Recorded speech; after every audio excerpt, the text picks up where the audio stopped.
You ever have those mornings where the alarm goes off, and you just stare at the ceiling like, do I really need to be a functioning human today? Yeah, same. But something I've learned? The way you start your morning can literally set the tone for your entire day. So today, I'm letting you in on my real morning routine. Not the Pinterest perfect kind. I'm talking about the one with snoozed alarms, mental pep talks, and yes, an existential crisis or two in the shower. Before we jump in, make sure to like this video, leave a comment with your weirdest morning habit, you know you have one, and subscribe if you want more cozy, real-life content like this. Let's do this, raw, real, and fully caffeinated. The wake-up struggle. Okay. First things first. That alarm. It goes off at 6:30 a.m., or at least, that's the goal. Realistically, it's more like 6:30, snooze, 6:40, snooze again, 6:50, seriously, why did I set this in the first place? Eventually, I sit up like a zombie freshly risen from the grave, staring at the wall like I'm trying to remember my purpose in life. The phone is in my hand before I can stop myself. And yes, I do the worst thing possible. I check my notifications. Emails, messages, maybe doom scroll on social media for like, just 5 minutes that turns into 15. But here's a little rule I've started implementing. No scrolling until I've done one good thing for myself. Even if that's just chugging a glass of water or making my bed halfway. It's helped more than I expected. Making the bed like it's a ritual. I used to skip this step. I'd leave the bed a chaotic mess and tell myself I'd do it later. I never did. Now, I actually like making my bed. Not in a perfectionist way, it's not a hotel. But just enough so that it feels like, okay, something's been accomplished. There's something oddly grounding about straightening pillows while you're still waking up. And while I'm doing it, I let my brain wander. Sometimes I plan my day, sometimes I rehearse conversations that will never happen. Occasionally, I'll be like, wait, what if I just moved to Italy and started a pasta blog, you know? Morning thoughts. Hydration and inner pep talks. Okay, next up, water. I keep a big ol' water bottle next to my bed. And yes, it's usually warm and slightly dusty, but it does the job. While I'm drinking, I'll say something to myself like, hey, you've got this, even if I don't fully believe it. Something about vocalizing those little affirmations makes a difference. Or at least, makes me feel like a motivational speaker in training. Bathroom chronicles. The truth behind skincare. Now we enter the realm of harsh lights and reality checks. The bathroom. Skincare routines on the internet are always like 12 steps, $300 worth of products, and phrases like micro exfoliation enzyme toner. Me? I splash water on my face and stare at myself like, you're doing your best, champ. Then I use a gentle cleanser, pat dry with a towel that's seen better days, and slap on some moisturizer that smells vaguely like a spa I can't afford. I do try to use SPF. I say try because half the time I forget, then remember at lunch when I'm already outside. While brushing my teeth, I zone out again. Sometimes I pretend I'm in a movie montage, soft indie music playing, me brushing dramatically in slow motion, contemplating the state of the universe. Coffee, breakfast and soul-fueling moments. Coffee. The love of my life. The first true joy of the day. I make it slowly, grind the beans, heat the water, pretend I'm a barista even though it's literally just drip coffee. There's something sacred about this part of the morning. It's like the world hasn't started yet, and I'm alone in this peaceful, caffeinated bubble. While it brews, I throw together some breakfast. Nothing fancy. Toast with peanut butter. Oatmeal. Sometimes eggs if I'm feeling Chef Y. Sometimes just cereal and vibes. And here's the weird part, breakfast is when I let myself do nothing. I sit down, coffee in hand, and just exist. No phone, no productivity. Just sitting. Letting the quiet settle. Getting dressed. Mood-based fashion decisions. Now comes the hardest decision of the day. What am I wearing? The outfit depends entirely on my mood. Am I trying to look cute? Productive? Invisible? Cozy? Like someone who has their life together, even if I'm spiraling inside. I start with something comfortable. Then I look in the mirror and change again. And again. And again. Eventually, I settle on something that makes me feel slightly better than meh. And then there's the dance. You know, the music you randomly put on while getting dressed that leads to a full-blown 3-minute concert. Suddenly you're belting lyrics into a hairbrush and dramatically collapsing onto the bed. It's essential. Mental check-in before the world starts. Before I head out, or log in, if I'm working from home, I try to do one last thing. A little mental check-in. Just a pause. I ask myself, what do I want today to feel like? What's one thing I don't need to stress about? What's one thing I do want to give energy to? This part helps me reframe everything. It's not just about to-do lists and tasks. It's about intention. It's about living instead of just reacting. Journaling or mind dump session on some mornings, especially the ones where my mind feels foggy. I'll grab a notebook and just write. No rules, no structure. Just a brain dump. It could be random thoughts, dreams I had, stuff I'm worried about, or grocery lists. Anything to get it out of my head and onto the page. Sometimes I'll write down affirmations. Other times it's like, why did I dream about a haunted grocery store and Taylor Swift? Journals are wild like that. Pre-work vibes. Setting the energy. As I wrap up my routine, I put on a playlist. Sometimes lo-fi, sometimes upbeat pop, sometimes deep focus instrumental if I need to be in main character mode. I light a candle or open the window if the weather's nice. Just something small to signal, the day is beginning now. And that's when I either head out or sit at my desk, breathe deep, and whisper, okay, let's do this. What I wish I had time for. Not gonna lie, there's a list of morning things I wish I had time for every day. Morning yoga. I've done it once. Smoothie making like I'm a wellness influencer. Reading a chapter of a book instead of doom scrolling. Journaling for 30 minutes with a matcha latte on a balcony. But you know what? We don't need a perfect routine. We just need something that feels good enough to start the day with kindness, energy, and maybe a little humor. While getting ready wraps up. So yeah, that's my morning. Not glamorous, not flawless. But it's mine. And if you've made it this far, first of all, you're a real one. Second of all, remember, the way you start your day doesn't have to be aesthetic. It just has to be yours. With your own rhythm, your own chaos, and your own quiet moments. Alright, time to face the world. Let's go.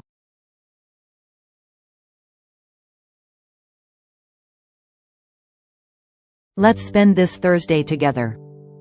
A slow, soulful start. The best way to make a Thursday joyful?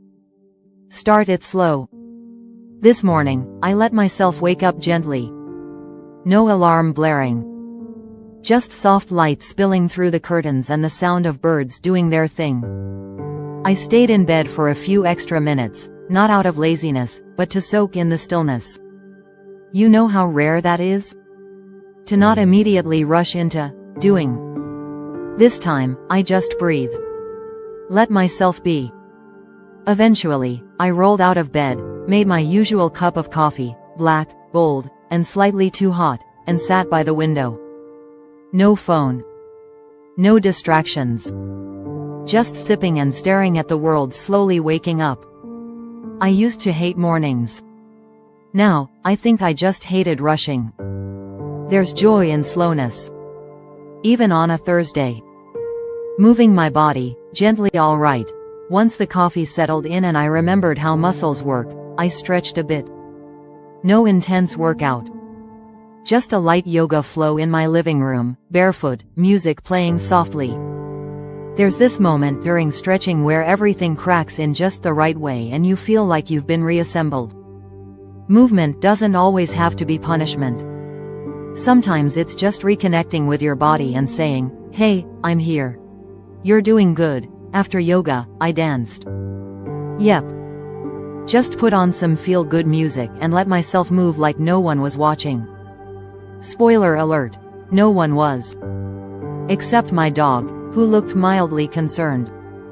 A mid-morning adventure, exploring close to home. After getting ready, I decided to head out for a little solo adventure.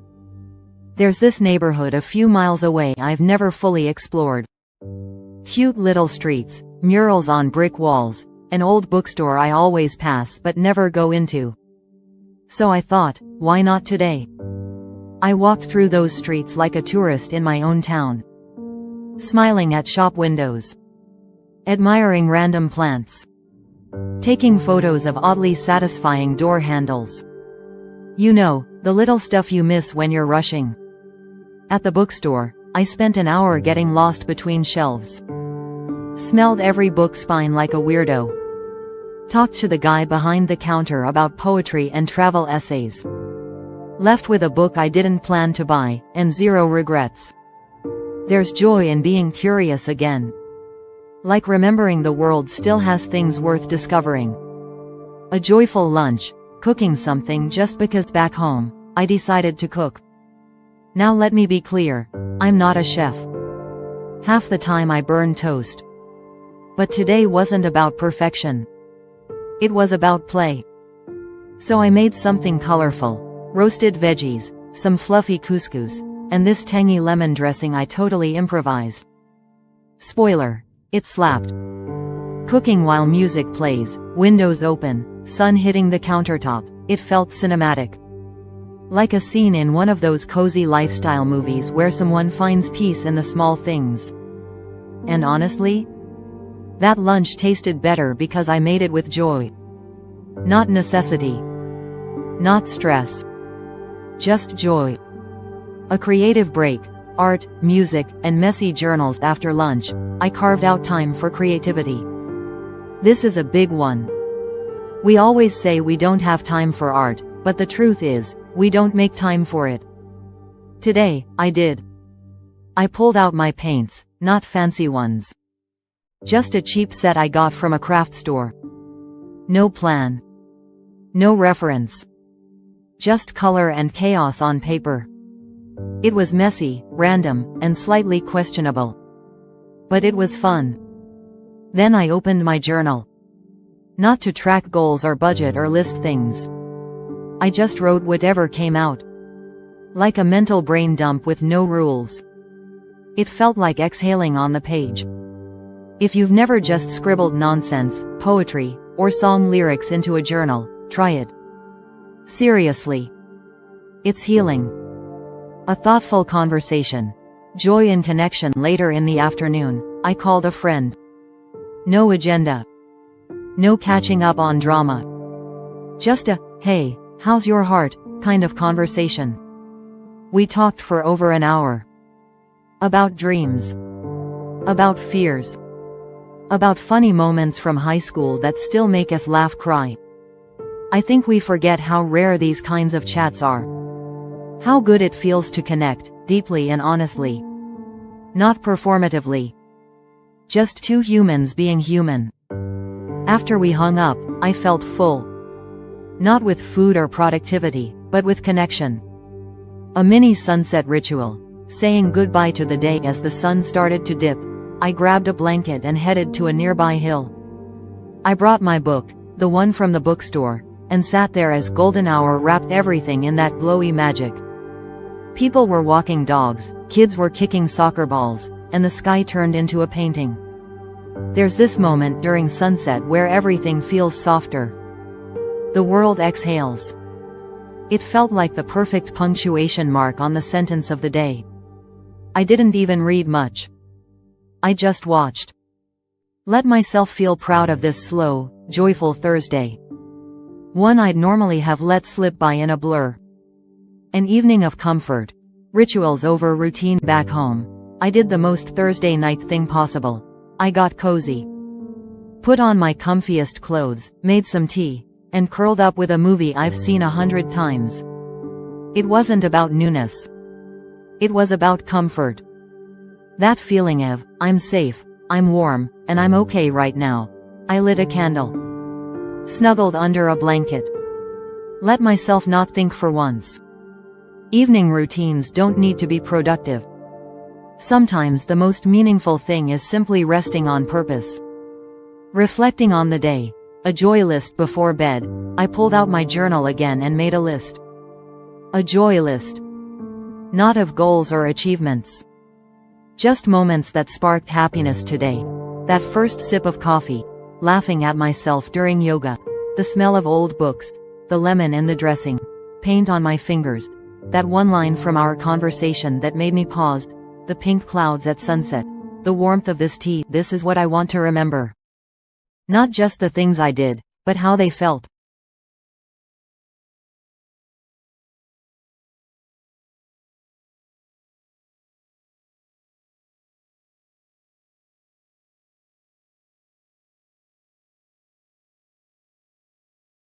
Let's be honest, there's something magical about looking back. Not just remembering the past, but revisiting it. Reimagining it.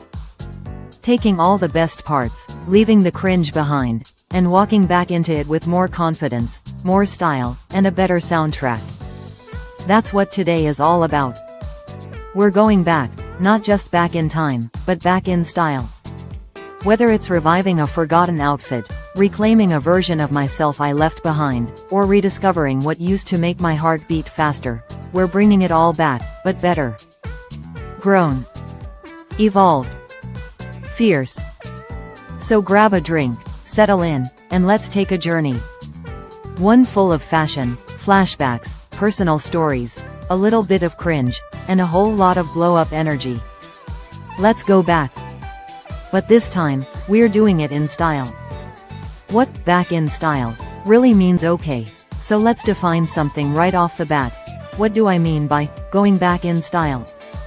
It's not just about retro clothes or vintage vibes, though yes, those are coming. It's about reclaiming identity. It's about pulling the coolest, most authentic, unapologetic parts of who you used to be, dusting them off, and reintroducing them like, hey, remember this version of me? Yeah, they're still here. It's about confidence, expression, and nostalgia. Not the sad kind, the empowering kind. Because trends fade. Fads disappear. But style always comes back. Digging through the past. Literally, to start this whole thing, I decided to dig deep, literally. Into the back of my closet. Into old photo albums. Into dusty boxes labeled college and do not open and high school me. Yikes. Let me tell you something. There were moments. Some good. Some questionable. Some fashion choices that genuinely had me wondering, why did no one stop me? But then there were pieces, little things, that made me pause. Like a denim jacket I thought I'd outgrown. A pair of sunglasses that screamed confidence. A playlist from 2012 that instantly teleported me back to road trips, late night talks, and dreams that still haven't died. We leave things behind not because we have to, but because we think we do. We tell ourselves to grow up, move on, be mature. But sometimes, those old pieces? They still fit. We just have to style them differently. The style revival.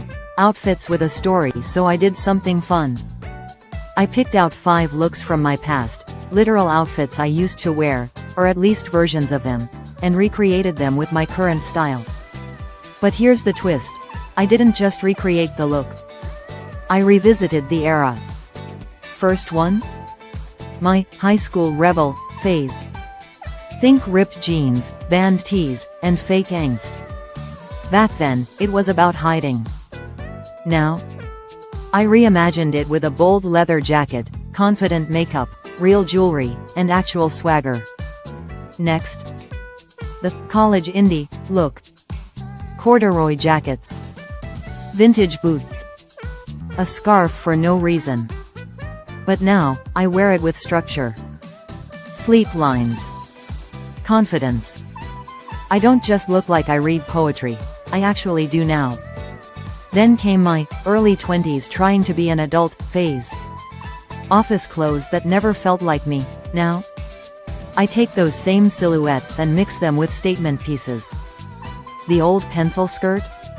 Styled with combat boots and a graphic tee.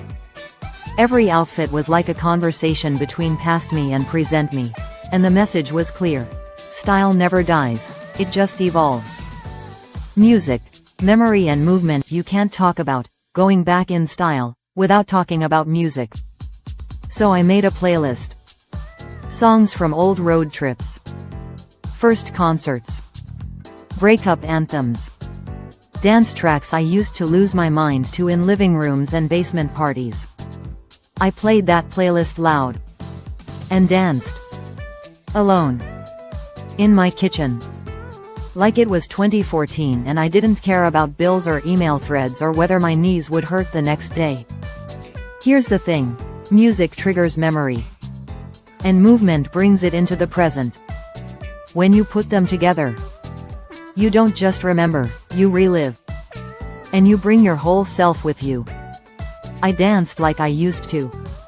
But better. Stronger. With joy, not escape.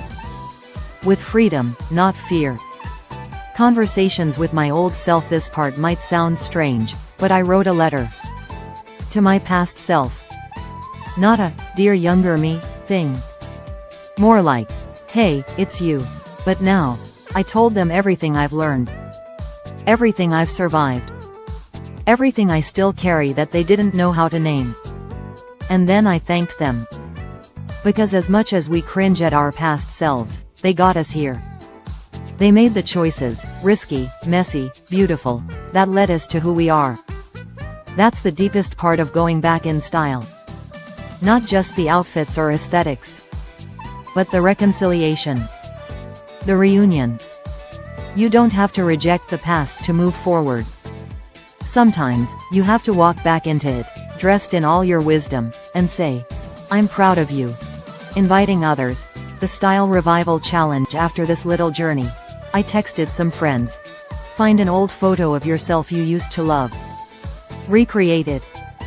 Same outfit. Same vibe. But do it with the you you've become. The results? Amazing. Powerful. Hilarious. One friend brought back their 90s skater look, but cleaner, more tailored, and way more confident. Another rocked her old prom dress with a leather jacket and boots. Someone even wore their old soccer jersey with a pencil skirt, proving style has no rules. It became this movement, this collective reminder that we're allowed to return to ourselves. And not just return, but reintroduce ourselves with pride. Full circle moments. Owning the now. Here's the funny thing. After all this reflection, after all the revival and reconnection, I looked in the mirror and realized something. I like who I am now. Not in a forced self-help way. Genuinely. Because I carry every version of myself with me. The loud one, the insecure one. The dreamy one, the fierce one, the awkward, messy, passionate ones. They all walk beside me, and somehow, together, they make up this person who finally feels like me. And that's what going back in style really is. It's not a trend. It's a tribute. Letting the past inspire the present. I ended the night with a mood board. Yes, a literal one. Photos, words, snippets of old journal entries. Movie scenes I love. Colors I can't stop wearing. Quotes from 16-year-old me and 30-year-old me side by side. It wasn't about creating a brand. It was about remembering. Oh yeah, I've always known who I am. I just forget sometimes. The board didn't define my style. It reminded me of it. The future looks familiar. Here's where we land. Style isn't static. It shifts, grows, reinvents. But its roots? They stay. Going back in style is about reconnecting with the why behind the what. Why did I wear that outfit? Why did I love that song?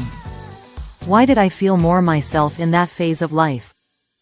And now that I have more experience, more healing, and more agency, I can do it again.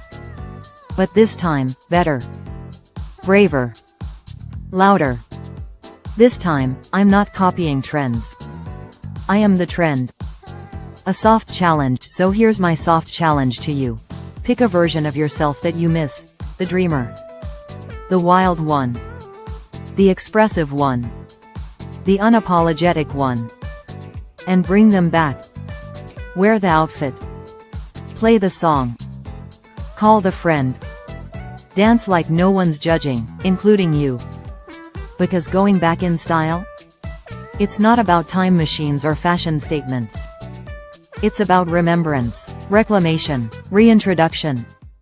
It's about showing up as all of you, and doing it with style. See you later.